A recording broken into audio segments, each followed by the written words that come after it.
Why did one of the biggest spiritual empires in America suddenly shake at its core?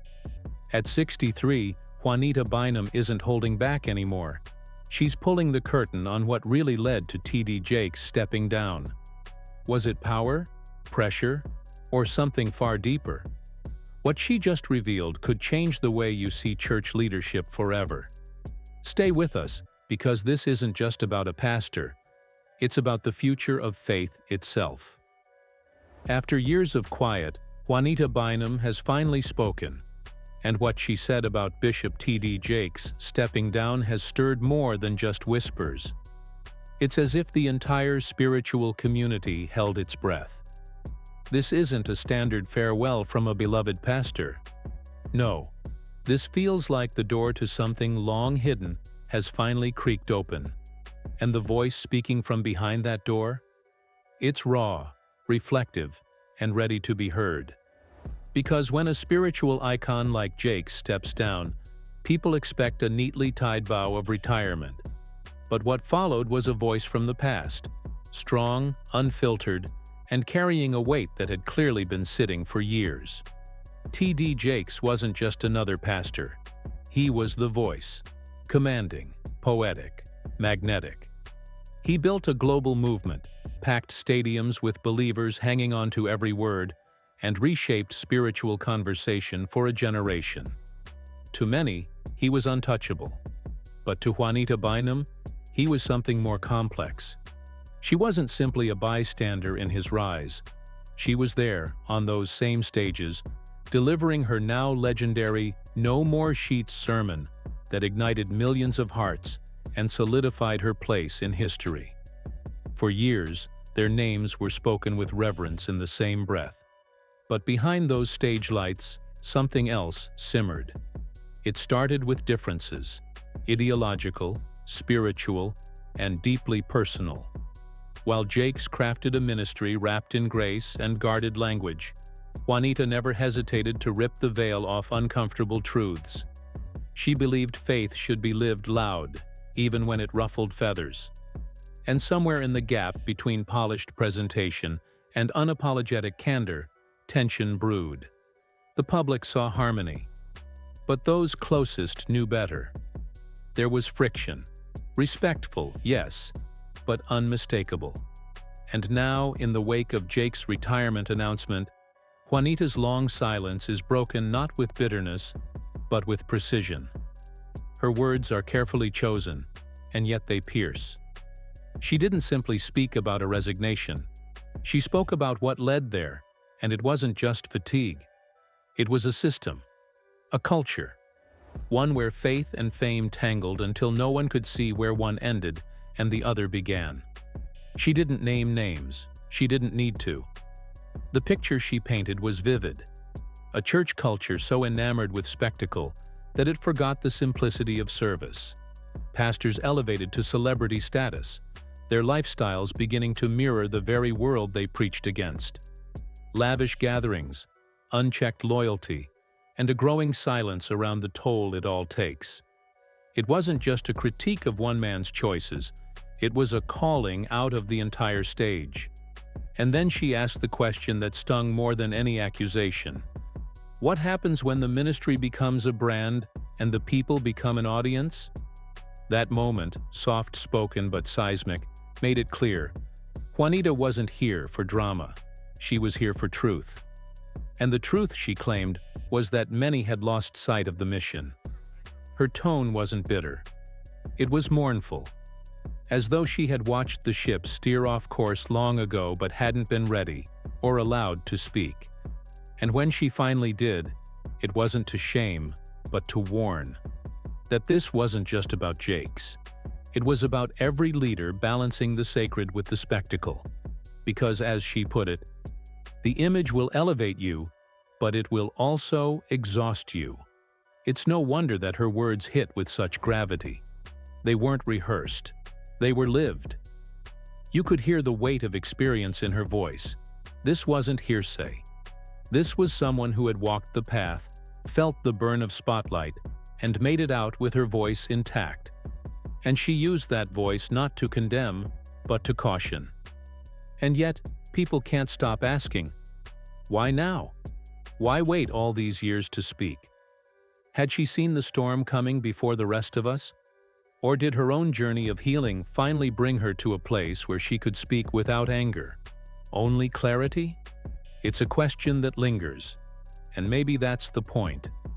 Not every answer comes wrapped in finality. Sometimes, the silence is part of the story. She continued, not just reflecting on Jake's, but on every spiritual leader feeling the pressure to perform, to be perfect, to carry burdens they can't share. She spoke of the cost, not just the public image, but the private sacrifice, the erosion of joy, of rest, of soul. And when she said, this wasn't about burnout, it was about a system that breaks people down, the conversation shifted. It wasn't a critique, it was a mirror. And just when the room settled into the weight of her words, she dropped a revelation that left everyone silent. Jakes didn't just step away for peace or reflection, she suggested. He stepped away from something that had grown too big, too heavy, too far from its original calling. A ministry that once inspired had turned into something else, something unsustainable. That final line, it had become a machine he could no longer fuel, landed like thunder. No finger-pointing, no sensationalism. Just a haunting truth about what happens when spiritual leadership becomes more about the spectacle than the spirit. And that's when the real story began to unfold. Not about scandal, but about the silent toll that so many ignore until it's too late. And you can't help but wonder, was she the only one willing to say it out loud? Or was she simply the first to speak while others still watch in silence? Because what she revealed wasn't just about him. It was about all of us. About what we celebrate. About what we ignore. And about what we've all chosen not to see. Until now. What did she mean by that? The room went quiet when Juanita dropped her insight. Not because it was loud, but because it echoed a truth no one wanted to say out loud. To grasp the weight of her words, you have to understand the transformation of Bishop T.D. Jakes. This wasn't just a preacher who spoke from a pulpit. The television appearances, the book deals, the blockbuster conferences. This was no longer about a church. This was about a brand that had grown so large, even the man behind it could barely keep up. Juanita didn't sugarcoat it. She described the spiritual machine behind the scenes, one that demands constant momentum, always more influence, more growth, more perfection. But when the spotlight is always on, where's the space to simply breathe? To make mistakes? To just be human? That's what she was really asking. And the answer, for her, was chilling. You can't. In her view, Jake's massive success was never sustainable. Not for him. Not for anyone. And she wasn't guessing. She had lived through it, watched as pastors climbed to the mountaintop only to find that the air up there was thin, toxic even. They weren't just preaching anymore. They were performing. And the cost of that performance was spiritual exhaustion on a scale most wouldn't believe. She paused for a moment before dropping a line that hit like a freight train. When you're trapped in the illusion of being perfect, you lose sight of your purpose. That's the heart of it. Jake had built something breathtaking, but beneath the beauty, the weight of it all was pressing him down. Juanita made it clear. This wasn't about failure. It was about survival. And even giants need rest. That's when the conversation turned from critique to confession. Jake didn't step down because of one moment. It was the slow drip of burnout, the years of pressure, the creeping realization that what he built had grown beyond him. He had become the engine that powered it all, and the moment he stopped turning, everything trembled. And yet, as Juanita spoke, she didn't cast blame. She offered understanding, compassion. She explained that leaders like Jake often surround themselves with people who applaud them, not challenge them. And that's where the danger lies, not in ambition, but in the echo chamber it creates. "You can't pour into others when your own soul is dry," she said. That wasn't a quote. It was a warning. Then came a deeper revelation. It wasn't just Jake's internal burnout that pushed him to the edge. It was the external noise, the whispers in the wings, the unseen hands pulling strings behind closed doors. Juanita hinted at a political undercurrent, a silent storm of envy and ambition among those who stood near the throne. The very people who praised him in public were, in private, playing a different game. And the realization that some of those closest to you may not be rooting for your rise, that's a heartbreak not even faith can shield you from. That was the true tipping point. Not just the pressure from the outside world, but the betrayal of those on the inside. "Sometimes," she said quietly, "you learn too late that not everyone in your circle is in your corner." And just like that, the myth of untouchable leadership began to crumble. What made this moment even more powerful was what Juanita said next. She reminded us that when giants fall, it's not only the leader who feels the impact. The shockwave travels. It reaches the congregants, the partners, the staff, the media, anyone who had a stake in the empire Jake built. This wasn't just about a man stepping down. It was about an entire ecosystem being forced to confront its dependency on one voice, one image, one man. Then came the question that lingered in the air long after the cameras stopped rolling. What happens to a legacy when the person who built it walks away? Juanita didn't hold back. She said a legacy tied too tightly to one man's identity becomes fragile. It may shimmer in the spotlight, but what happens when that light goes out? Jake's reach had touched millions. His books topped charts. His church had become a global destination. But now, without him steering the ship, could it stay afloat? Or had the brand outgrown the message that started it all? Juanita called it a double-edged sword. A legacy should outlive the leader. But when the foundation is personality, not purpose, cracks will eventually show. And then she asked something no one had dared to before. Can the spirit of a ministry survive when its soul steps away? In that moment, the camera panned to her face. Not angry, not accusing, just resolute. Juanita wasn't tearing anything down. She was simply laying the truth bare.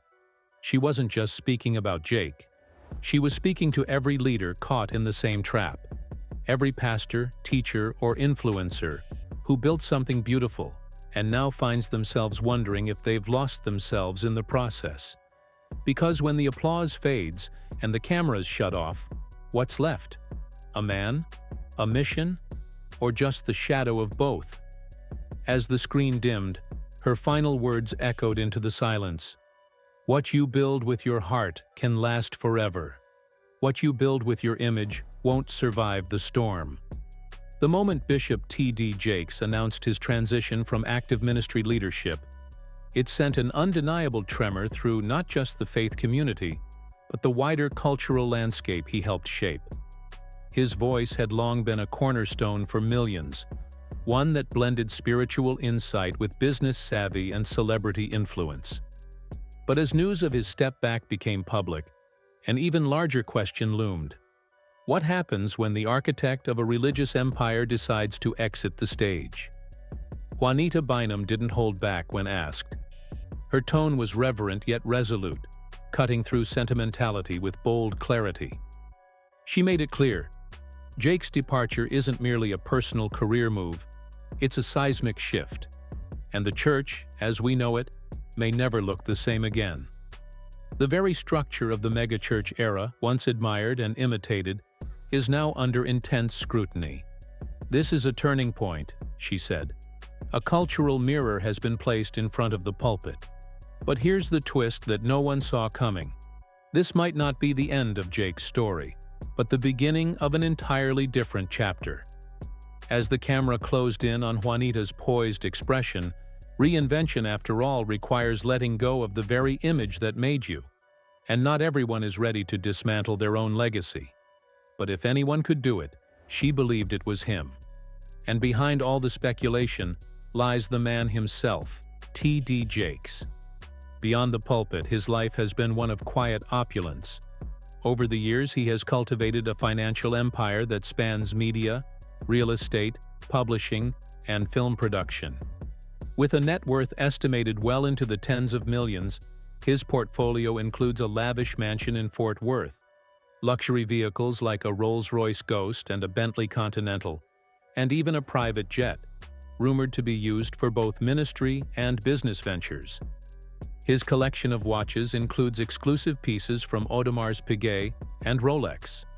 Jakes has made strategic investments in streaming platforms and film distribution channels, including partnerships with Lifetime and BET, and holds stakes in several real estate developments. Insiders say he maintains high-tier insurance coverage, not just on his properties, but also on his voice and public speaking engagements. The financial lesson here? Diversify, protect your assets, and build platforms that outlive your image. But no matter how powerful a legacy or luxurious a lifestyle, change waits for no one. The shifts in the faith landscape are bigger than any one man.